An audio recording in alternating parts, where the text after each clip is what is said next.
Brasil será um dos últimos países a abolir a escravidão, formalmente, em 1888. Em 1850, com o fim do tráfico, né, essa escravidão ela sofre um abalo, mas o crescimento vegetativo, isto é, a reprodução entre os escravos, ela ainda é capaz de manter, né, essa escravidão e esse escravismo razoavelmente firmes, né. Declinarão a partir da década de 1860, né, aí também com o crescimento, enfim, inversamente proporcional da mão de obra assalariada, né, há uma brutal transformação, então, nas feições da economia, da sociedade, especificamente do mercado de trabalho no Brasil, a partir da década de 1860, o declínio, então, final virá com a abolição legal da escravidão em 1888. Os Estados Unidos não aboliram a escravidão muito tempo antes que o Brasil, não, né? A abolição em 1863, em meio à Guerra de Secessão, né? Então a abolição decretada pelo governo do Abraham Lincoln, mas é só com o fim da Guerra de Secessão, da Guerra Civil de 1865, é que pode-se dizer que termina a escravidão africana nos Estados Unidos, né?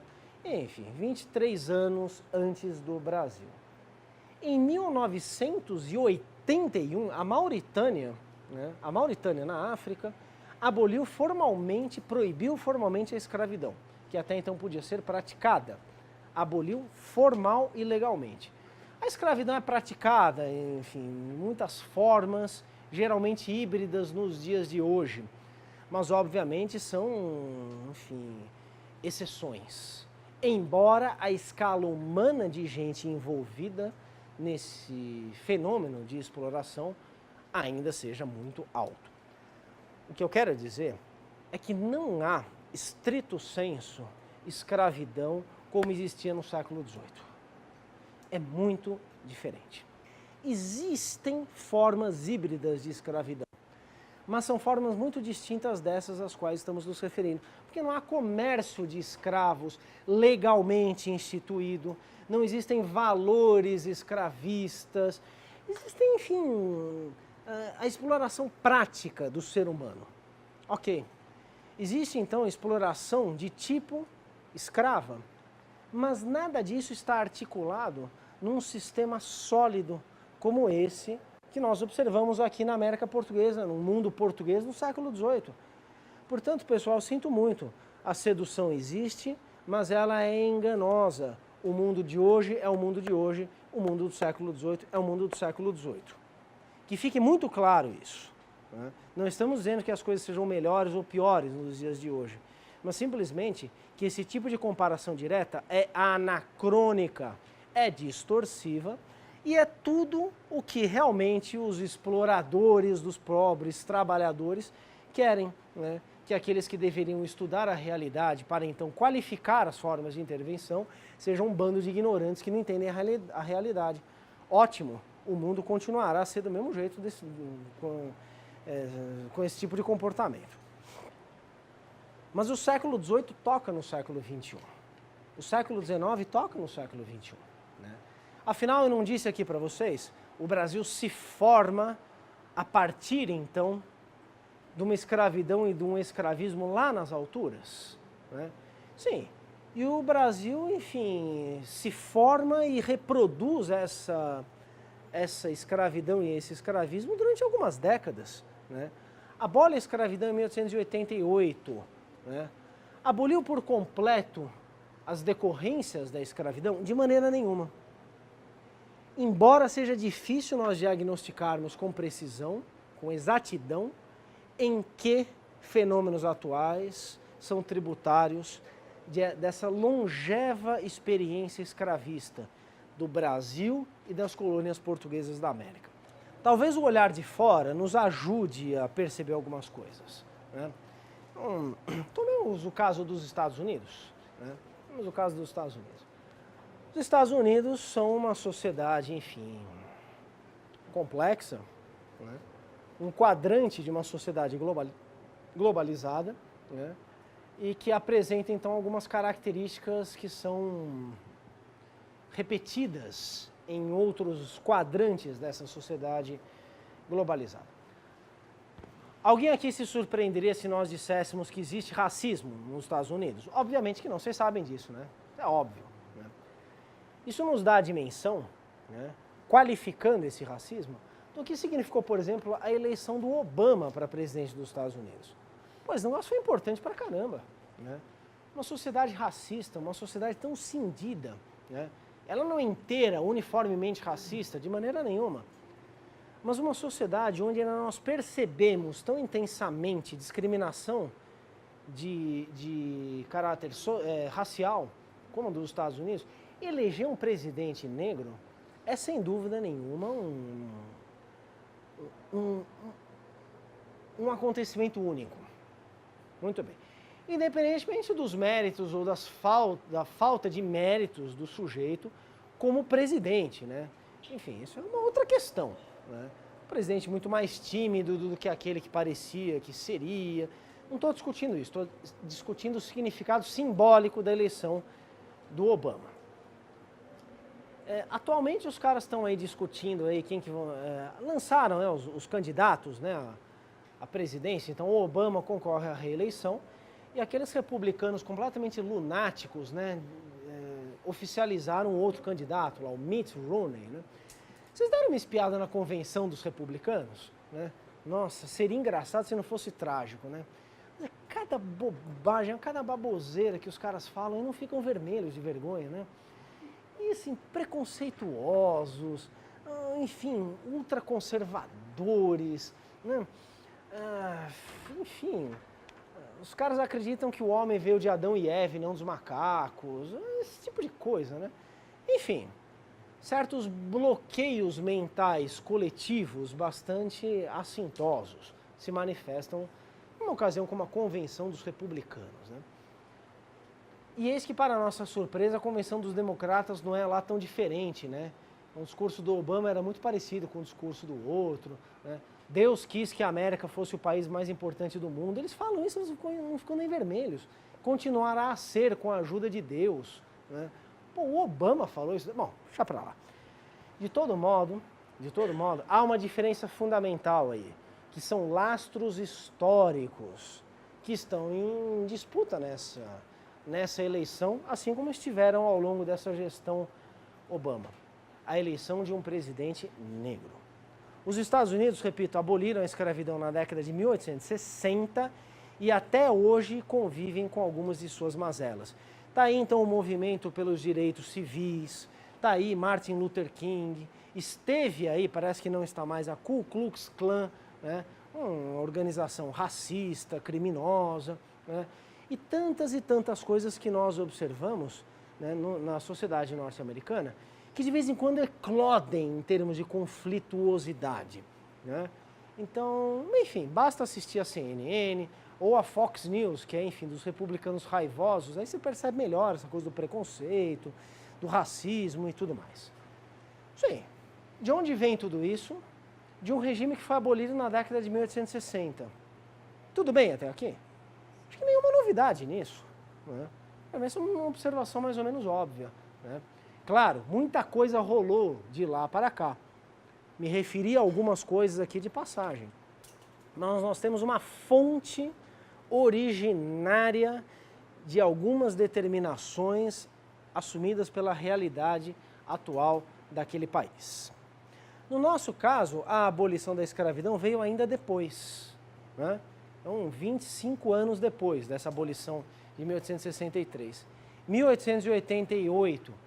Por que razão, então, acreditaríamos que, no nosso caso, a descontinuidade prevaleceu numa simples comparação com essa trajetória dos Estados Unidos, de modo a extirpar, então, fenômenos decorrentes da escravidão e do escravismo no Brasil? A nossa sociedade se formou com isso. A nossa sociedade se formou no boom da escravidão e do escravismo. A nossa sociedade deixou de contar com a escravidão algum tempo depois da sociedade norte-americana. Quais são efeitos disso? É difícil provar, né? Mas obviamente que existe racismo também no Brasil, não é, pessoal? Claro que existe, né? Ah, mas é diferente. Sim, é diferente. Um país é sempre diferente do outro, mas existe racismo no Brasil, acho que não precisamos polemizar sobre isso. De onde vem o racismo? Vem desse passado, vem desse histórico. Porque, afinal de contas, essa ordem, ela teve um dos seus componentes mais importantes, a veiculação pública da discriminação social, a qual crescentemente se associou uma discriminação de cunho racial.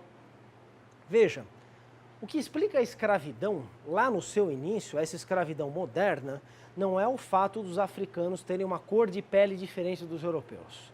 Não é isso. Mas o fato de terem uma cor de pele diferente associou progressivamente essa diferença racial a uma diferença social. Uma diferença social inerente à ordem escravista. Ou seja, essa clivagem essencial entre homens livres e cativos.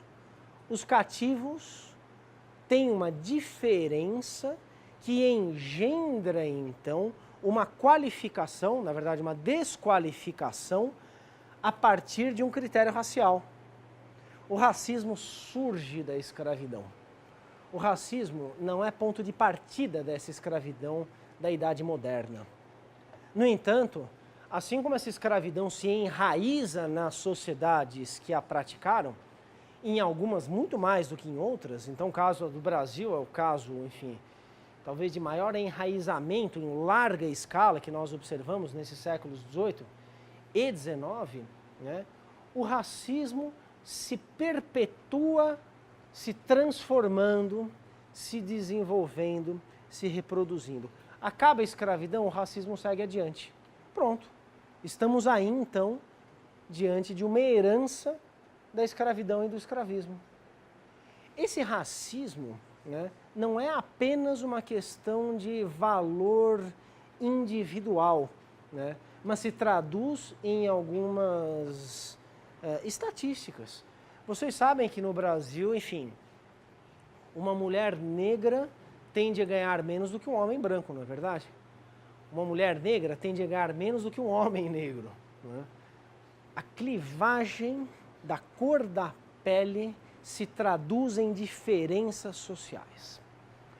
É por isso que, do meu ponto de vista, embora essa seja uma discussão também cheia de matizes que poderia se estender por outros lados, é por isso que eu entendo, particularmente, essa é uma posição como cidadão, né, que é politicamente inócuo, né, pretendermos a abolição do racismo por decreto ou a abolição do racismo pelo não destaque dado ao racismo. Alguns argumentam, então, que, por exemplo, uma política de cotas nas universidades, baseada em critério racial, tende a aumentar a distinção racial. É verdade isso, né? De fato isso tende. Mas talvez seja o preço a se pagar para corrigir na marra uma disfunção que se observa na prática, né? Enfim, essa é uma discussão complicada. Estou aqui abrindo isso porque eu quero conectar, então, numa longa duração, né, essa herança de uma sociedade escravista, que foi, desde a sua origem, a sociedade brasileira. O mesmo poder-se dizer, por exemplo, de violência policial. Tá. Por que a nossa polícia é tão matadora, né? Então, por que a PM do estado de São Paulo mata tanta gente? Vocês sabem disso, né? Nós temos uma polícia assassina, né? De fato. Polícia armada até os dentes, uma polícia de combate e uma polícia que mata uma quantidade enorme de gente, né? Sem paralelos em muitos e muitos outros países do mundo. Essa violência policial se explica também pelo passado recente da ditadura militar no Brasil. Ditadura civil-militar, né? Enfim, para usar um termo mais atual e também mais exato, né? Então, esse regime ditatorial no Brasil generalizou uma prática de combate militar contra a própria sociedade, né? O inimigo não é externo, mas é um inimigo interno. Sim, isso tem a ver. Tem a ver também com uma cultura armamentista, né, do Brasil, uma cultura violenta da nossa sociedade e que justifique, então, atos de violência em prol de supostos ganhos materiais e individuais. É verdade. Então, estamos aí diante de vários fatores que ajudam a explicar, né, nenhum deles a justificar, apenas a explicar, por que a Polícia Militar do Estado de São Paulo é uma polícia tão assassina. Né? Mas talvez nós estejamos diante, então, de um quadro que não é só de São Paulo. Vocês sabem que a polícia baiana também é uma polícia assassina. Sabem disso, não sabem? Chegamos aí, então, sim, mas na Bahia também teve ditadura, em São Paulo também. Tá, pronto, temos aí um fator comum. A gente podia ir explodindo essa observação, né?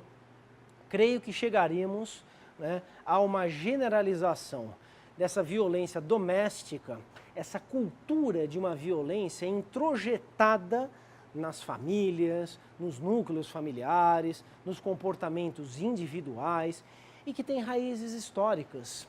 Né? Ora, não nos esqueçamos que toda a sociedade escravista é fundada no uso da violência.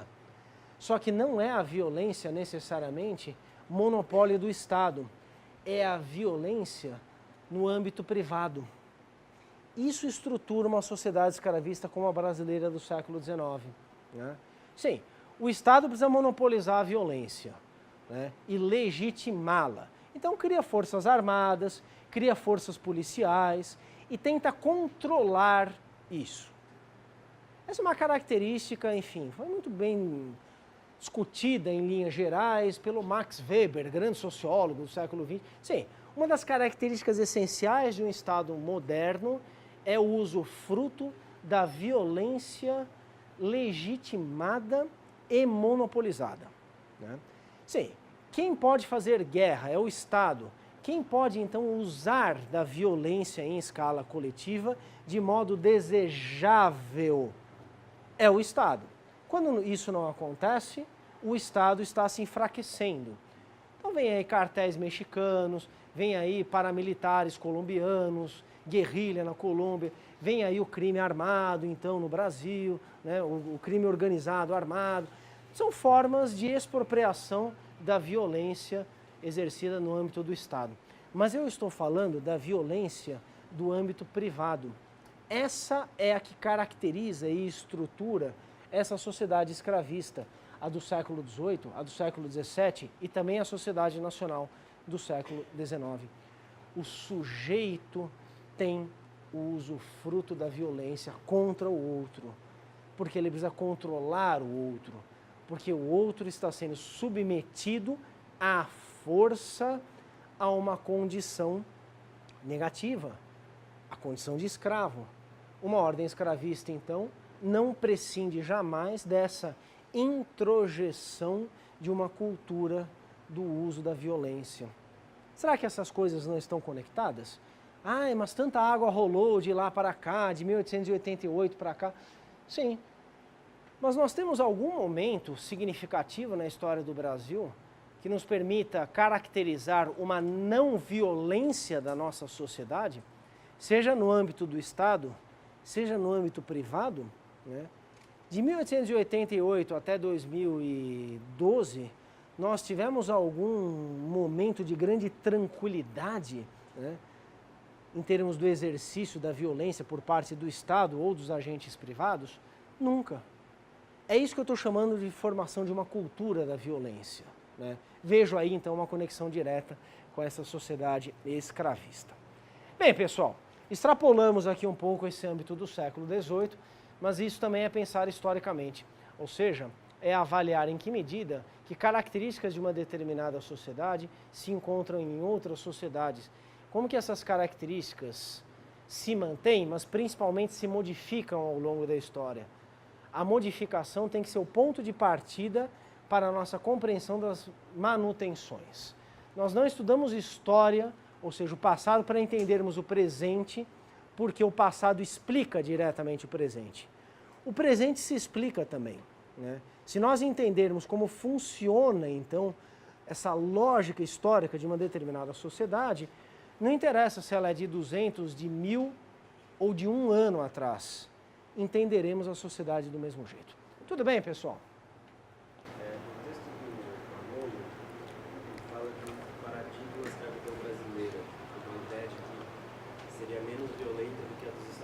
Como você chama?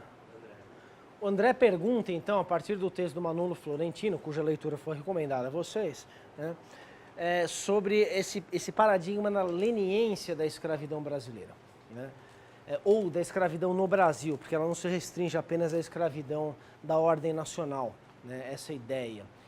Tradicionalmente acreditou-se poder mensurar o grau de violência, né, o grau de persuasão, o grau de coerção, né, de uma ordem escravista em comparação com outra. Durante muito tempo, então, acreditou-se que a escravidão no Brasil ela era menos coercitiva, menos violenta do que a escravidão praticada no sul dos Estados Unidos ou em algumas colônias europeias do Caribe, né? Essa comparação, então, entre graus de violência, né, ela teve uma vigência historiográfica durante algum tempo, né? Só que depois disso, eu estou falando aí das primeiras décadas do século XX, né? Até 1940, 1950, era comum esse tipo de interpretação. Então, o escravo no Brasil teria sido mais bem tratado do que o escravo nos Estados Unidos, para pegar então os dois termos da comparação mais prevalente aí, né? Vamos pensar historicamente, né? Quer dizer, vamos ampliar esse tipo de comparação para outro tipo de observação, né?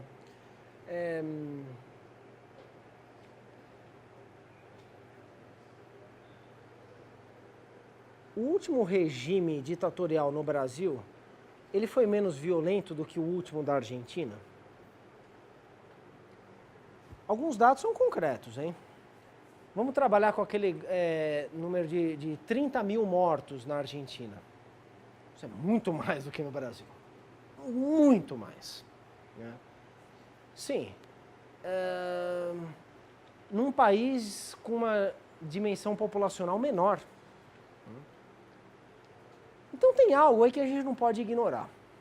Sim? Estamos de acordo com isso? Tá.